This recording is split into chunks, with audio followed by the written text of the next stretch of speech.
பார்வதா சுவாமி, இந்த பரமன் பாதத்தை மனிதவர்களால் சத்திய மாங்கல்யம் காமாட்சி மாங்கல்யம் போல் நினைத்திருக்கு உன் மனதார வைத்திருக்கேன்.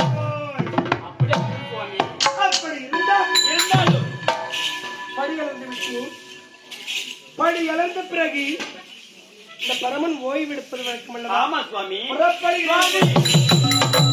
சற்று பொறுங்கள் சுவாமி, நீங்களோ படியெழுந்து விட்டீர்கள், ஓய்வுதான் செல்கிறீர்கள். ஆனால் என் மனதில் பெரிய பெருத்த குறைகள் சுவாமி. சந்தேகமா? ஆமா. சந்தேகம் என்பது வரலாமா? எங்கோ பிறந்தோம், எங்கோ வளர்ந்தோம். இல்லற வாழ்க்கையில் கணவன் மனைவி என்ற அந்தஸ்தை கொடுத்து பெரியோரால் நிச்சயிக்கப்பட்டு ஒன்று சேர்க்கப்படுகிற வாழ்க்கையில் சந்தேகம் வரலாமா? அப்படி சந்தேகம் ஒன்று வந்தா அந்த வாழ்க்கை நன்றாக வாழ முடியுமா? முடியாது சுவாமி. சந்தேகம் ஒன்று இருந்தால் இடுகாடு என்று சுடுகாடு போறவரை தீராத வியாதியாக இருக்கும். அந்த வாழ்க்கை நன்றாக இருக்காது. உன் மனதில் ஏற்பட்ட அவங்க கவனிச்சா கவனிட்டு கவனிக்காது போடும் கவனிக்கத்து அவங்க இருப்ப போய் ரெண்டு பணம் வச்சு என் கடமை. சந்தேகம் என்பது தீராத வியாதியாகும். ஏற்பட்ட சந்தேகத்தை எனக்கு முன்பதாக நின்று கேள். உன் சந்தேகம் தீர்ந்து விட்டால் அதனுடைய பலன் என்னவென்று தெரிந்து கொள். அதுக்கப்புறம் நம்ம வாழ்க்கையில் சந்தேகமே இருக்காது. அந்த வாழ்க்கை நன்றாக இருக்கும். அப்படியா? ஆமா சுவாமி. என் சந்தேகத்தை நான் கேட்கலாமா சுவாமி?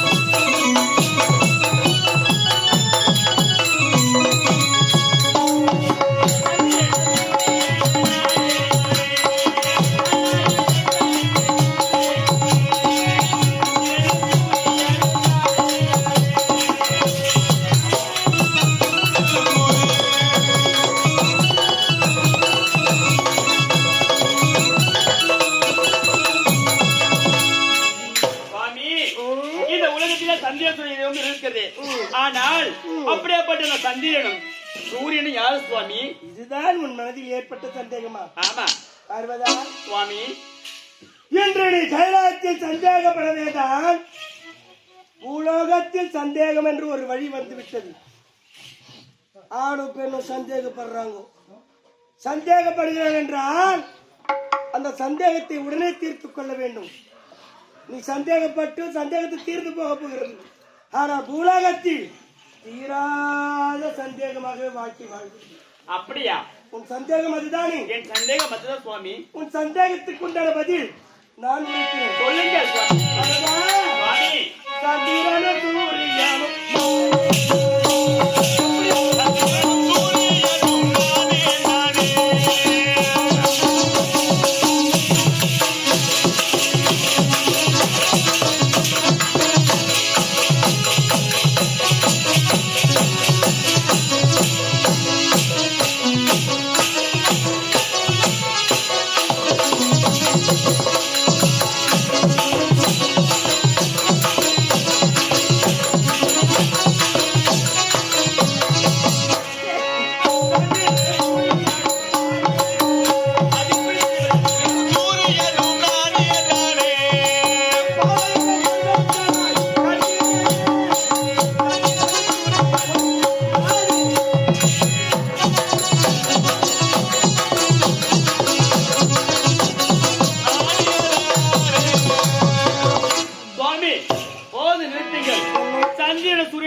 அது எப்படி சாத்தியமாகும்?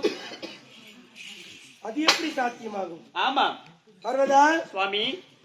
என் வலது கண்ணோ சந்திரன், சந்திரன். என் இடது கண்ணோ சூரியன், சூரியன்.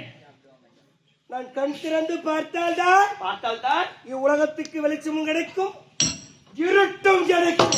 அப்படியா? என் 2 நேத்திரங்களும் நேத்திரங்களும் சந்திரனும் சூரியனுமே உன் சந்தேகம் விட்டதா? என் சந்தேகம் தீர்ந்து சுவாமி. ஒருவரை போக விட்டு அழைக்கவே கூடாது சுவாமி. ஒருவர் போகிறார் என்றால் போய் வாங்கள் சுவாமி, போய் வரும்படி உத்தரவு கொடுக்க வேண்டும். போகும்போது அழைத்தால் அபசகுணமாக எல்லாம் தெரிகிறது. ஆமா சுவாமி. ஏன் சுவாமி எதனா உன் சந்தேகம் தீர்ந்த பிறகு அழைத்ததின் காரணம்? சுவாமி, ஒரு சந்தேகம் தீர்ந்து விட்டது. நீங்கள் போகும் சமயத்தில் என் மனதில் இன்னொரு சந்தேகம் உருவாகி விட்டது. மற்றொரு சந்தேகம்? ஆமா சுவாமி. என்ன சந்தேகம்? அப்படியாப்பட்ட மற்றொரு சந்தேகம் எது தெரியுமா சுவாமி?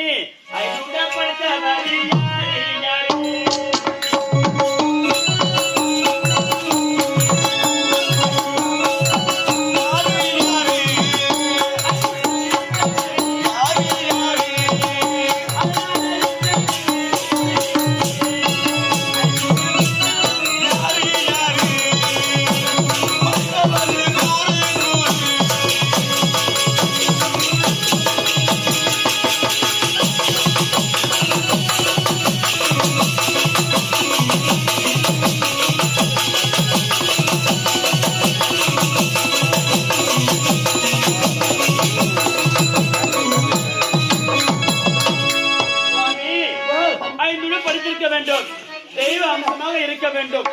அப்படிப்பட்ட 5 படித்தவர் யார் சுவாமி? ஓ, 5 படித்தவர் யார்? யார்? அவர் தெய்வ அம்சமாக பிறந்திருக்க வேண்டும். இருக்க வேண்டும் சுவாமி. அப்பேற்பட்ட மனிதன் இருக்கிறாரா? ஆமா சுவாமி. இதுதான் உன் சந்தேகம்? என் சந்தேகம் அதுதான் சுவாமி.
படித்தவர் நீங்களா? அது எப்படி சுவாமி? 5 விளக்கம். விளக்கம் பார்வதா சுவாமி. 5 உரியவன் நான். நீங்க தான். 5 விளக்கம் சொல்கிறேன், நன்றாக கேட்டுக்கொள். அப்படியே சுவாமி. நான் ஏறுவதோ காளை நாடு, நான் ஓடி ஒளிந்ததோ ஐவேலக்காடு, நான் ஆடியதோ சுடுகாடு, நான் எடுத்ததோ திருவோடு, என் பாதத்திலே 10 குரல். என் பாதத்தை மனிதாயானால் அவருக்கு முத்தி மோட்சம் கிடைக்கும். அப்படியா? 5 விளக்கம் நன்றாக புரிந்துவிட்டது சுவாமி. புரிந்துவிட்டதா? புரிந்துவிட்டது. அப்படி என்றால் நான் சென்று ஓய்வெடுக்கிறேன். ஆணவம் பிடித்தவளே, அகப்பாதை கொண்டவளே, ஆணவத்தோடு போகவிட்டு அழைக்கிறார். பெண் என்று சொல்வதற்கு வெட்கப்படுகிறேன், வேதனைப்படுகிறேன். ஒரு ஆண்மகன் வெளியே சென்று வந்தால் சென்று ஓய்வெடுங்கள் என்று உழைக்க வேண்டும். அவளவா பெண்ணாக திகழ வேண்டும். அந்த வாழ்க்கை இல்லவா நன்றாக வாழும். போகவிட்டு கொள்ள வேண்டாம். அவர் செருப்பு கேட்டு சொன்னா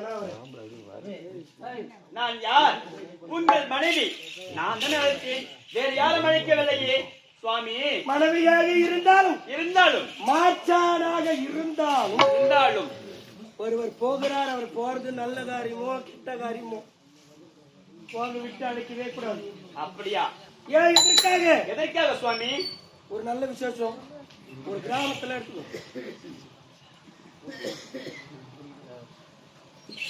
ஒரு பொண்ணு பார்க்க போவாங்க, அல்ல ஒரு கல்யாணத்துக்கு போவாங்க. அந்த நேரத்துல இந்த மாதிரி போகும்போது கூப்பிட்டு கேட்க கூடாது.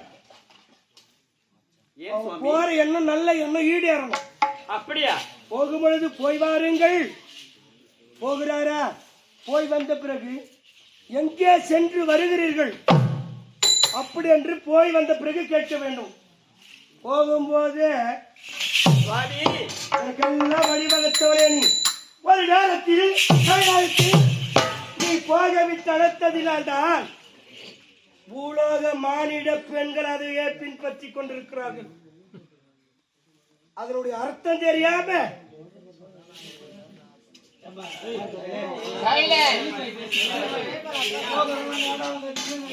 அதனுடைய அர்த்தம் தெரியாமல் கணவனாகட்டும், பெற்றெடுத்த பிள்ளைகளாகட்டும், சொந்த பந்தங்களாகட்டும், யாரா வந்து போட்டுமே, யார் வந்தா எதுக்கு வந்தா போயிட்டானா, இதற்கெல்லாம் வழிவகுத்தது நீ. போகும்போது அவன் எதுனா ஒரு பழைப்பு மனைவி தோலை தாங்க முடியல, இதுவான இருக்கிறது கூட ரோட்டு கூட போய் உக்காட்டு வரலான்னு அவன் விதி நினைச்சிட்டு கூட ஒரு பழைப்பு தேடி கூட போவான். எங்க பாரு வாங்க, இதுக்கெல்லாம் காரணம் சிரிக்காதீங்க, உங்களுக்காக தான் சொல்லுங்கிறேன். பொம்பளையில தான் தாய்ச்சி பேசினுக்கிறேன். ஆம்பளை ஒரு குடும்ப பாரத்தை சுமக்கிறவன் அல்பம் சுல்பமானவன் கிடையாது. எல்லா கஷ்டத்தையும் தாங்கி மனசுல போட்டு அடக்கி குடும்ப பாரத்தை சுமக்கிறவன் தான் ஆம்பளை. பெற்ற குழந்தைகளை பார்க்கிறவன் தான். அந்த ஆம்பளை இல்லாத கொச்சல் குத்தா அவன் எங்க ஊடு வருவான். அந்த மாதிரி நீ பண்ணுகிறப்போ நீ அங்க கைலாயத்துல பண்ண வேண்டாம், பூலோகத்தில் என்ன நடக்குது. நீ நான் சாமி எங்க போறது எடுத்துக்க, எங்களை பரவாயில்லைங்க. சிந்தித்து பார்க்க வேண்டும் சுவாமி, செயல்பட வேண்டும். யாருக்கு அதே பேசுகிறோம், இடத்தில் வாகனத்தை யாரிடம் என்று சிந்தித்து பார்த்து செயல்பட வேண்டும். வாக விட்டு மீண்டும் வளர்க்கிறாயே என்ன சத்தியம்? சுவாமி, என் மனித சந்தேகம் இருந்திருக்கிறது சுவாமி. ஆமா, சந்தேகம் தீர்ந்து விட்டது. ஆமா சுவாமி. அடுத்ததின் காரணம் சுவாமி, மற்றொரு சந்தேகத்தை என்ன என்ன சந்தேகம் தெரியுமா என்ன? சுவாமி, உலகத்தில் முதல் தெய்வம் யாரு?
உலகத்திலே முதல் தெய்வம் யார் சுவாமி? உலகத்தில் முதல் தெய்வம் ஆமா பர்வதா. சுவாமி, சந்தேகத்துடன் கேட்கிறாயா, ஆணவத்தோடு கேட்கிறாயா? சுவாமி, ஆணவம் கிடையாது, என் மனதில் சந்தேகம் ஏற்பட்டது. எதையோ கேட்பாய், என்னவோ கேட்பாய் என்று நினைத்தேன். என் தேவையாகப்பட்டவள் உலகத்தில் முதல் தெய்வம். இது தெரியாமல் இந்த பரம இடத்தில் வாழ்ந்து கொண்டிருக்கிறார். ஆமா சுவாமி. ஆமா பர்வதா, சுவாமி. உலகத்தில் முதல் தெய்வம் யாரு யாரு உலகத்தில் முதல் தெய்வம் யாரு யாரு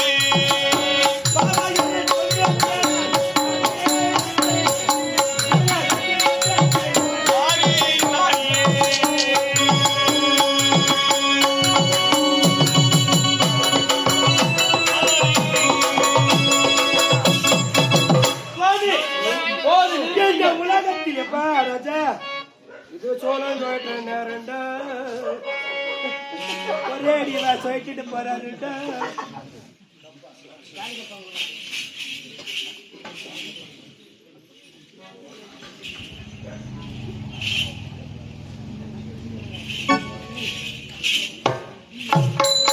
அப்படி மும்மூர்த்திக்கெல்லாம் முதல் மூர்த்தி உலகத்தில் முதல்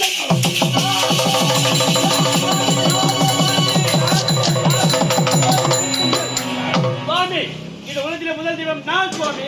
உண்மையா? ஆமா. பார்வதா, சுவாமி. உலகத்தின் முதல் கடவுள் இந்த பரமதே, உலகத்தில் முதல் தெய்வம் இந்த பார்வதி. இந்த சிவபெருமான், இது சத்தியமாக உயர்ந்தது.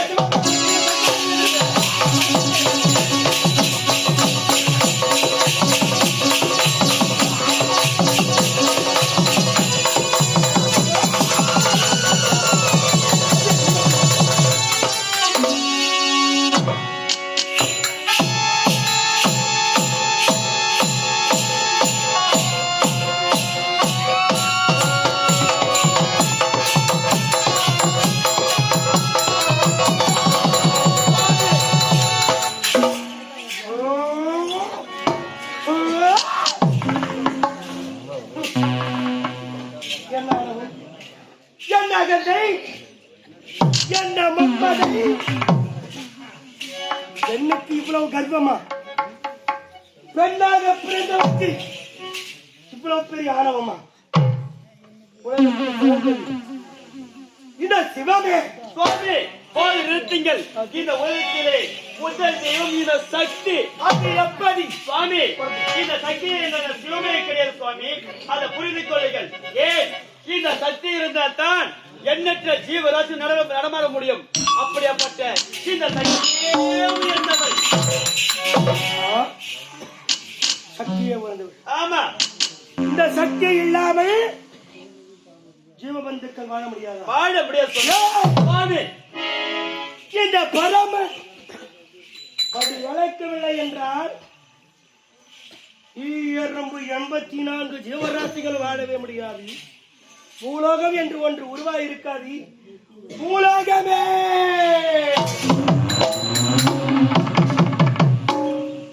சுவாமி, படியாளர் நீங்கள் படியாளர் என்று உரைக்கின்றாயே, நீங்கள் படியாளர் சமயத்தில் உங்களுக்கு சக்தி கொடுத்தவள் யார்? இந்த சக்தி தானே. அப்படிப்பட்ட இந்த சக்தி தானே உயர்ந்தவள். சக்தி உயர்ந்தவள். ஆமா. இந்த ஆணுக்கு பெண் அடிமை.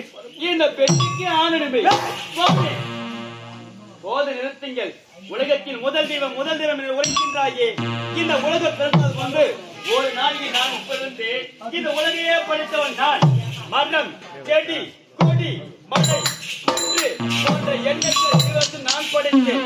ஏன் இந்த உலகை படைத்த பிறகு எனக்கோ காமவரி எடுத்து விட்டது. காம பற்றி தீர வேண்டும் என்றால் எனக்கு ஏற்ற ஆர்டர் வர வேண்டும் என்று நான் ஒரு பிடி மண் எடுத்து ஓமிட மந்திரத்தை உச்சரித்து ஒரு பிண்டமாக உருவாக்கினேன். அந்த பிண்டத்திற்கு உயிர் கொடுக்க சமயத்தில் அந்த பிண்டத்தை நான் கத்திரிக்க ஓடி சென்ற சமயத்தில் அந்த பிள்ளை என்னை பார்த்து அம்மா என்று அழைத்தது. என்ன இது, இந்த பிள்ளையார் என்று எனக்கு தெரியாமல் அதனால் இந்த பிள்ளைக்கு பிள்ளையார் உன்னை பார்த்த உடனே அம்மா என்று ஓடி வந்தது. என்னை பார்த்த உடனே அம்மா என்று ஓடி வருகிறது இந்த பிள்ளையா. அன்று நீ வழி பெயரினால் இன்னமும் அரிச்சம் எடுத்த உட்கார்ந்து பிள்ளையா. பிள்ளையார் நீ வைத்த பேர், நான் வைத்த பேர். நீ படைத்த பிள்ளை. ஆமா சுவாமி. சுவாமி சரி, இந்த பிள்ளை நான் பிள்ளையாக ஏற்றுக்கொண்டு மற்றொரு பிள்ளை மண்ணை எடுத்து எடுத்து அந்த பிண்டத்திற்கு உயிர் கொடுத்து உயிர் கொடுத்து உயிர் கொடுத்த சமயத்தில் நான் கட்டளைக்கு ஓடி சென்றேன்.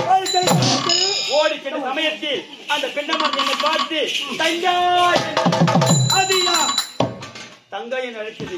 என்ன இது? முதல் பிண்டை உருவாக்கினேன், என்னை பார்த்து அம்மா என அழைத்தது. இரண்டாம் பிண்டத்தை கட்டிருக்க சமயத்தில் என்னை பார்த்து தங்கா என அழைக்கிறது. சரி, எனக்கு அண்ணனிலே நினைத்து நான் அண்ணனாக ஏற்றுக்கொண்டேன். அவர் தான் வைகுந்த வாசன்.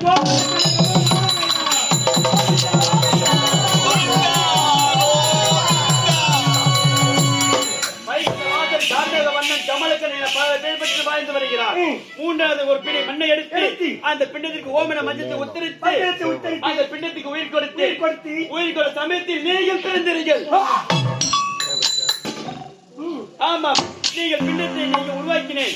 அப்போது உங்களை கட்டிருக்க சமயத்தில் நீங்களோ ஓடி சென்றீர்கள். இது என்னை பார்த்து பெண்ணை அழைத்தவன் ஓடி செல்கிறாரே. என்னிடத்தில் உங்களை கேட்டேன், கண்ணே உன்னை கட்டிருக்க சமயத்தில் உனது நெற்றிக்கல் இருக்கும் அக்னி ஜுவாலை வீசுகிறது. அதனால் உன்னை கட்டளிக்க முடியவில்லை, நீங்க உரைத்தீர்கள். அதனால் என் காம பற்றி தீவிரம் என்றால் என் நெற்றிக்கண்ணே உங்களுக்கு கொடுத்தவன் நான் சுவாமி. சந்தேகம், விளையாட்டு, விபரீதம், சந்தேகம் எதுவரைக்கும் கொண்டு வந்து விட்டது பத்தாயா? பிறப்பின் ரகசியத்தை வரைக்கும் வந்து விட்டது. என்னை படைத்தேன், நெற்றிக்கண்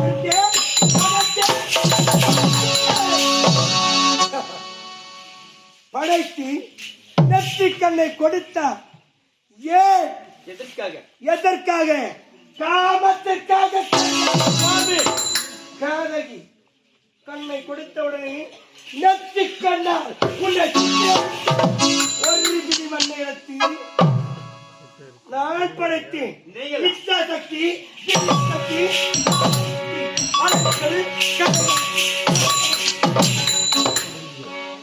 என்று சொல்லக்கூடிய 3 சக்திகளாக உருவாக்கி மும்மூர்த்தி தேவரை ஏற்றுக்கொண்டோம். யார்? எதனா?